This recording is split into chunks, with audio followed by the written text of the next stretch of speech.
Hello there, welcome back to Tunis and Sons of Carthage. Last time, well, we conquered Cairo, which I was actually uncertain if I actually started recording, but I have, good for me. And currently the Ottomans are losing a war against Bohemia, which could actually benefit us a lot. We are allied with Timurids, which are one of the big nations, doesn't actually fall apart as often anymore. I've actually never seen them fall really apart. Nogai is still a big piece of puzzle. Russia has actually got quite slowed down in terms of colonization, and that is something I like to see. Actually, it makes things to be a little bit more plausible. Funnily enough, there's well, rebels everywhere, which makes probably this area going to be quite a mess in the future. France still hasn't attacked Spain, not once, even though Spain now is severely limited, because France did actually manage to get themselves into a war with England, which is hilarious.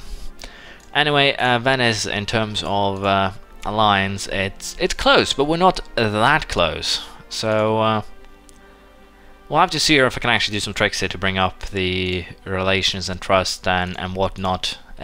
Best case scenario, I'll have to actually go for hiring this guy just to ally myself with Venice. I think I can actually ally Venice if I do that. Of course, send them a gift, etc. All the regular courtesy stuff. We're going to do that first, and we're going to try and hire that that diplomacy guy, and hopefully that might actually be enough here to get Venice to ally me, which of course would be tremendous help in a future war against Spain, because I can then, well, control where Venice will be fighting, which is at least what I'm hoping for. We'll see if it actually works out though. Actually, I can now ally Venice, and it only cost me about 300 gold. Yeah, I paid 300 ducats to bring this up by 25, and apparently I didn't need to do that much. But as you can see, positive 47, negative 43. So we're going to ally ourselves with the Venetians here, and as you can see, my diplomatic relations I'm won over. But I'm willing to do this if I can again secure this alliance, because Venice is it's a very powerful nation. Not really, well, they do have a decent amount of troops, they almost have as many as I do, but their fleet is what makes them really strong. And currently, I'm probably the one with the best alliances to counter, or to protect myself, if you will. Let's face it, I have Venice to help me out at sea. The Ottomans cannot really get themselves into a big scuffle with me, because I can defend this area pretty easily. There's just a 2-space wide marching space, if you will, and the Timurids will then come in from the west to help me. So I basically have the east covered with this, and of course also there's works as a second line of defense, if you will, against Spain, because what it really means is that Spain can't actually attack me and well, expect to be well, protected by the Venetian fleet, which is of course really beneficial to me. But for the time being, we'll just keep on waiting. Due to that event, the annexation time for Fez has gone a little bit down, but it will probably go up again rather soon. We did get one diplomatic reputation here from a event that will last for a little while, which probably helped to get ourselves into an alliance with Venice, which is of course useful. We are defensive.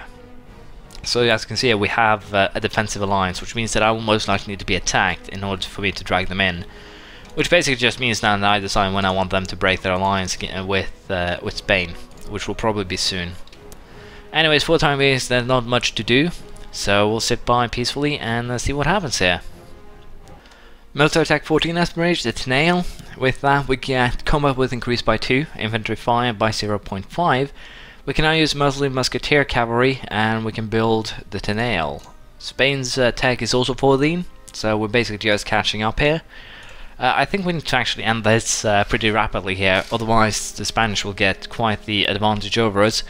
I'm a little bit unsure if I actually want to westernize. I might have to, but we'll see. We'll probably just keep on waiting for the time being.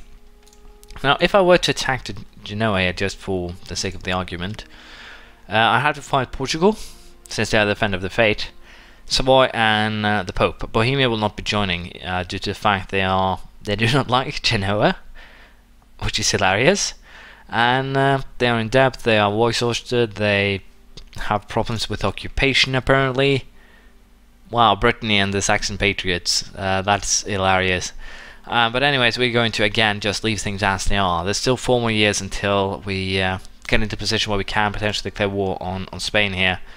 And both of these have allied themselves with Venice. Is kind of a annoying factoid, if you will, but there's nothing I can do about that. I'll just have to wait, bide my time for the perfect opportunity here. Aragon actually has 11,000 men, which is a little bit surprising, but really, really useful. So we might grow Aragon a little bit bigger just to give us more of a advantage in terms of soldiers. But I think Naples will be our main goal here, just to destroy Spain completely. Funnily enough, they do have 20,000 men in Italy, and they completely... Where the hell are they? They only have those troops. It's so tempting to attack them that I can barely contain myself. The only real problem here, again, is we have Venice as the wild card, and they're doing a very good job at that. So we'll just have to bide our time here, but I dare say we have the advantage right now. Well, it's actually taken an incredible amount of time, but we do have the money right now to start building the embassy, and we're going to do that because it's kind of powerful. An extra diplomat plus an extra diplomatic relation will cancel out the current, well, cost over that I currently have. France entering a military coalition against us. Are you kidding me? France and Portugal. What have I ever done to you? Oh, 33. That's impressive, I guess. Great Britain is no longer a valid rival. Great Britain is a valid rival. So apparently the tag change is not something the game agreed with in terms of rivalries, which is good. Galicia, Volhynia, well, they have taken half of Lithuania in one big chew, so that makes things a little bit more interesting. Seems like the war here will actually rage for quite a while. They're basically just going a little bit forward and then 2 steps back, 2 steps forward, 1 step back. They're not making any progress, any of them, so that's just fine with me. Now this thing here, that's a Crimean province. Why are the Ottomans and the Crimeans still allied? The Ottomans would definitely crave this. Well, nothing I can explain, so for the time being we'll just hope that they do not redo any of their claims, and then we might get a positive spin here, or positive alliance, note, call it whatever you want, sooner rather than later. So Aragonese pretender rebels, it's an interesting one. I would really prefer it if Granada decided to help, but they probably will not. Again here, I would prefer to get myself into war with Spain as soon as the truce runs out, especially considering that they are quite weak as things currently are. They are also not in the coalition against me, which is again one of the hilarious facts of this situation. Comet sighted! I wish I lived in a more enlightened times. We'll go with that. And boom, we're currently in negative stability, which we will of course boost back up right away. I had another event not too far ago. Sounds like I'm starting on a story of a land far, far away. But basically I had it not too long ago, and I lost stability point to, I think it was inflation versus stability, something like that. Basically we didn't get well there. Austria sending France money. Not good. But basically I've also reduced my inflation a little bit too, and we're still going to be going for negative piety, because we do want to get that modified to tax, manpower, and of course technology. It's going to be really useful. And also, since we're actually getting more diplomacy points than we're using, we're going to go ahead here and get ourselves an upgrade, diplomatic tech 13, ground, shipyard, and road, which allows me to build both of said buildings. We're also getting fleet and war galley soon. I know of course that I can also invest money and diplomatic power into building, for instance, I actually use the buildings menu so rarely that I don't know where to find it. I can build docks, then dry docks, and then shipyards, and of course naval arsenals to get a little bit extra force limits, but investing 50 diplomatic power for 3 extra ships is not too much right now. Of course, the modifiers like the one we get from our basic ideas, basic sets, is probably probably going to count here. For instance, the 25% to naval force limits. We can probably also take maritime ideas to boost that even more. So there's a lot of options here. Naval ideas get a little bit of a stronger one. Bohemia, they tell us of the Peace of Westphalia. The war of religion in the empire has ended inconclusively, and the two sides have assembled in the city of Münster in Westphalia to sign a compromise peace. According to the terms of the Peace of Westphalia, the confessional fate of each state shall be determined by its ruler, according to the principle of whose realm his religion. So basically, the religious war within the empire has ended, and with that, the empire or emperor can now start to enact imperial reforms again. So they're currently on the third reform, which gives a little bit of boost to prestige and legitimacy, and well, makes core creation costs for the ruler a little bit cheaper as well. All in all, it's just a straight up upgrade. Look a little bit extra opinion there. What I think we're going to do now again is start fabricating some more claims. We're getting in tremendously low amount of admin power, but I think it would be useful for us to again fabricate claims down the coastlines and use that to our advantage. We'll have to see. I probably should go for all 5 of the Headjars provinces now, and I realise I have a province here and here too. But I'll think a little bit longer about that. We don't really want to get ourselves into war so close to most likely getting towards Spain. But I'll start fabrication of claims nonetheless. There's no real reason not to. So I'll do that. We'll wait until the peace runs out, and we'll see if we end up with anything or anything happens, and it should be interesting. Hallelujah! Portugal is currently at war with Spain, which is surprising. It really is surprising, to say the least.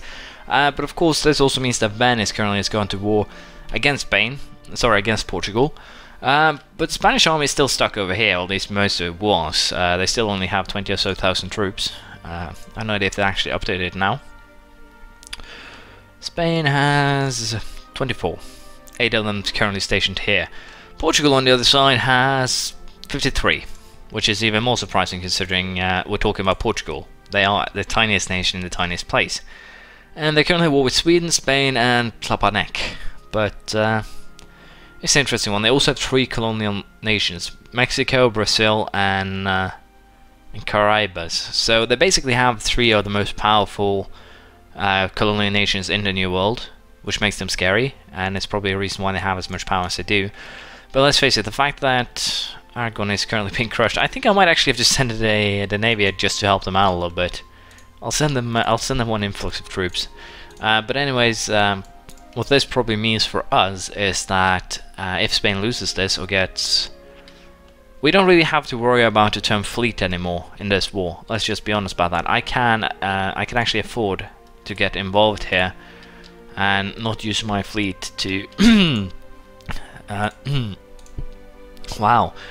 Sorry, and not use my fleet to, for instance, messing about with the Venetian fleet, for instance, but the Portuguese fleet is probably going to take a beating here, which could mean that attacking Portugal might actually be impossible, thanks to France. Let's just be honest here, France joining the coalition against me was just a douche-noggin move, if you will. It's kind of annoying to say it, but it was. It definitely was a hilariously annoying move. Let's just face it, it basically means that Portugal right now have allied themselves unofficially with France, making an attack on them, or defensive alliance, my bad, making an attack on them highly improbable and highly dangerous, which is, again, not something that I would like to risk doing, but not too much I can do about that. Now, the funny thing is that it seems that Portugal has armies elsewhere, not actually at home, which could probably be true. They are actually at war with Tlemcen, which I'm pretty sure is a nation, or is in the New World. So it's a little bit of interesting to consider. But how Portugal doing in terms of aid towards me? 44. France is currently at 25. So again, this could lead to some positives. If we attack Spain now, and they will actually drag in all of their allies. But I think we're going to wait a little bit longer. There's no reason for me to attack them just now. Portugal will probably lose this war, which is of course not good. But the provinces they take can potentially to a rather big revolt that I can then control within within Spain in a future war. So it's not all bad, to be perfectly honest. We'll just have to deal with that afterwards. But thank you for watching. We'll continue this next time. Feel free to comment in the comments, praise, criticism, anything you feel like, and I'll see you around next time. Bye.